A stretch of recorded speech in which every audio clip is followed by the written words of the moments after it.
Le sens-tu donc? C'est ton cœur qui explose.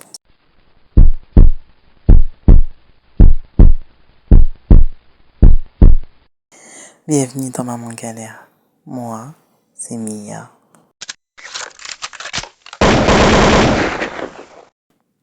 Salut, j'espère que vous allez bien. Il fut un temps où nous avons rendez-vous tous les dimanches. Je suis là avec vous et je vais vous raconter l'histoire de Mia. Mia est une grande amoureuse de l'amour, est une rêveuse et malheureusement, le fait d'aimer la romance a failli lui coûter sa vie. Place à l'histoire. Bonjour, je m'appelle Mia.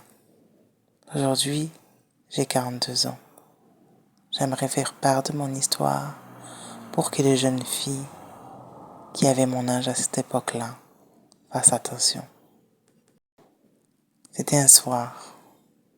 J'allais en boîte de nuit.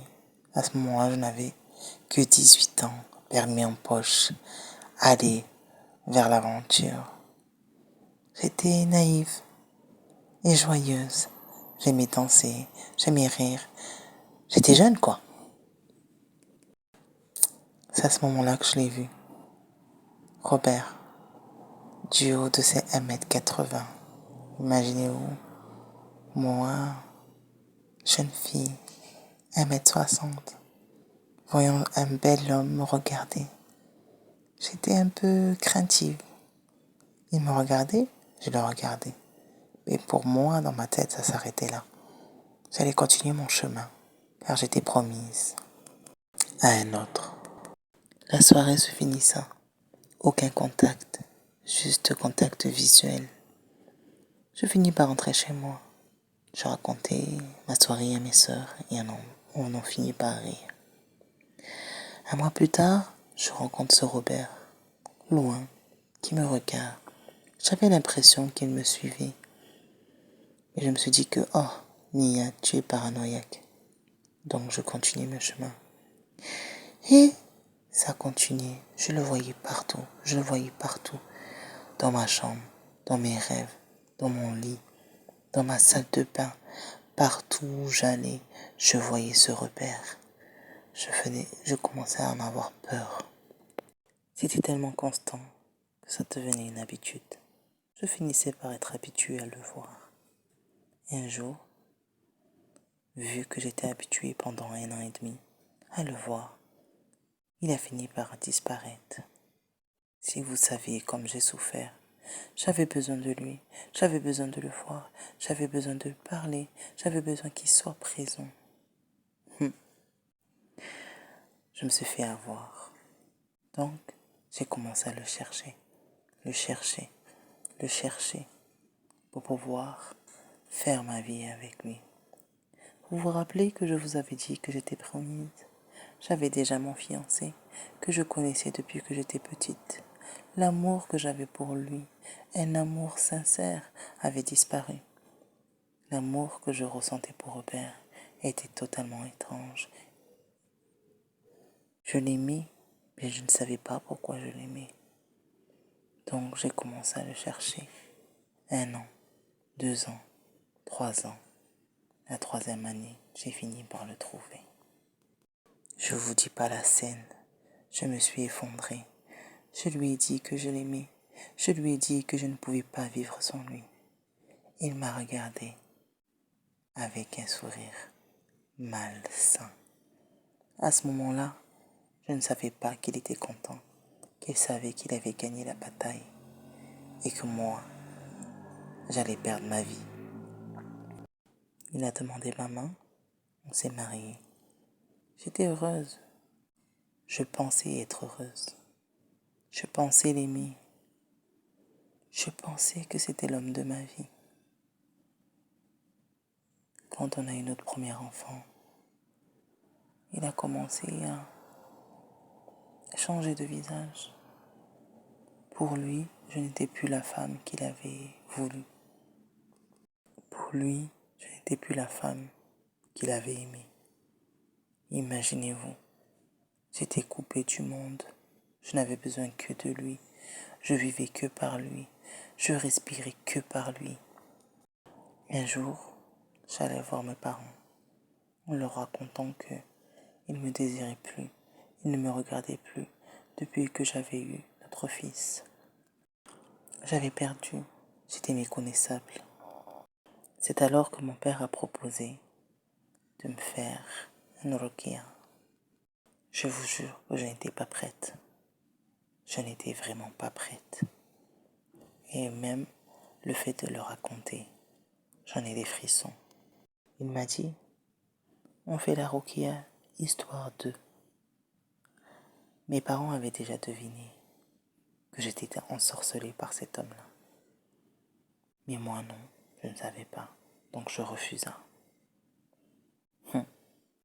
L'homme m'a divorcée. Je me retrouva toute seule avec mon fils. J'étais tellement malheureuse. Je détestais mon enfant. Je ne pouvais voir mon enfant. Je ne pouvais supporter mon enfant. Je voyais des choses dans ma maison. J'entendais des choses dans ma maison. J'avais l'impression de ne pas être seule. Dès que mon fils bougeait un cil, je me mettais à crier et mon visage changeait. Je me laissais tellement aller. La maison, je ne faisais plus rien. J'avais simplement envie de mourir. Pourquoi? Pourquoi m'a-t-il quitté? Pourquoi m'a-t-il laissé? Pourquoi, après tout ce que j'ai fait? Vous vous rappelez que je vous avais dit que j'étais fiancée? Ce fiancé m'a toujours attendu. Avec tout l'amour qu'il me portait, il m'attendait, il m'attendait. Et un jour, en tout bien tout honneur, il m'a dit, écoute Mia, je vois que tu es malheureuse et ça me fend le cœur. J'aimerais que toi et moi, on passe une journée loin de ton fils pour changer les idées. Si vous saviez, cet homme-là cherchait à me libérer. Cet homme-là a tout fait pour que l'emprise que Robert avait sur moi s'en aille. En allant dans un endroit, il y avait une plage, une petite cabane, reculée de tous. Sur le coup, j'avais peur parce que je me suis dit, j'espère qu'il ne veut pas dormir avec moi. C'est pas le but c'était de me reposer. Mais il avait une autre idée en tête. Il était de mèche avec mes parents. Il me fasse rentrer dans la cabane. Et là, je vois un homme, vêtu de blanc, qui me regarde et qui me dit « Assalamu alaikum ». Bonjour Binti, je suis là parce qu'on m'a demandé de venir te voir. Et rien qu'en te voyant, je dirais que tu n'es pas seule. À ce moment-là, je voyais flou, j'avais mal à la tête et je me suis évanouie. Je ne pourrais pas vous dire ce qui s'est passé, mais on me l'a raconté, donc je vais vous le raconter. J'étais dotée d'une force incommensurable. Je criais et je menaçais. Personne ne doit me toucher. Laissez-moi, elle m'appartient. J'avais même déchiré ma robe, criant que j'allais m'égorger si quelqu'un priait, criant que j'allais me planter si quelqu'un priait. Mais à ce moment-là, l'imam ne s'était pas démonté, avait déjà tout prévu, une robe de rechange et m'attachait sur une chaise. Et c'est là qu'il commença à prier, à prier. Et apparemment, plusieurs personnes en moi se mettaient à parler et crier « Stop, vous me faites mal, vous me faites tellement mal. Nous, on a été envoyés. Nous, on est là.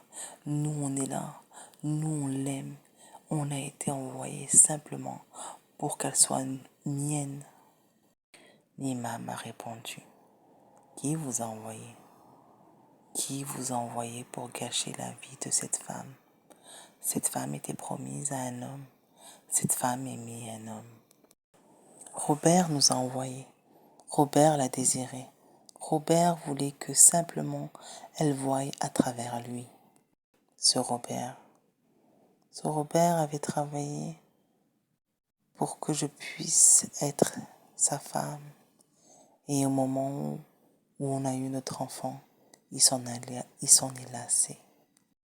Il y en a un qui a dit, l'enfant n'est pas de repère, l'enfant est à nous. C'était le marché conclu. Qu'on ferait tout pour qu'il ait mien. Mais à partir du moment qu'ils ont leur premier enfant était à nous. Imaginez-vous la frustration d'entendre ça, que mon enfant pouvait être kidnappé à n'importe quelle heure et n'importe quel moment par un djinn. Je resta un mois à faire des doigts, des ruqyas, à me laver avec des herbes coraniques, à boire du zamzam. Pendant un mois, il a fallu me soigner jour et nuit. Quand j'arrivais à me réveiller, je voyais des formes, je voyais des femmes, je voyais des hommes autour de moi qui me regardaient avec des visages bizarres. J'en avais peur même. Et à chaque fois que je voyais ça, je disais A'oudou billahi minash shaitanir rajim. J'essayais de me protéger. Il fallait que je me protège. Il fallait que je me protège coûte que coûte. Il a fallu qu'on aille chercher mon fils. Un petit garçon de 4 ans qui n'a rien demandé au monde et qui est obligé de subir des ruqyas pour qu'on ne puisse le retrouver. Malheureusement pour moi, Robert avait fait un pacte de sang. Et jusqu'à aujourd'hui, je suis guéri, mais pas totalement guéri, car je suis toujours dans ces filets. Mon fils, je le regarde grandir et j'ai peur. J'ai tellement peur. La finalité des choses, c'est que mon fils finira par se faire kidnapper. J'espère que je vous ai manqué. Voilà pour l'histoire. N'oubliez pas de vous abonner et de lâcher des likes. Laissez-moi un espace commentaire et me dire ce que vous avez pensé. Prochaine histoire, on verra dans le monde occulte des imams. Prenez soin de vous et surtout, ne répondez pas la nuit quand on vous appelle. Au revoir.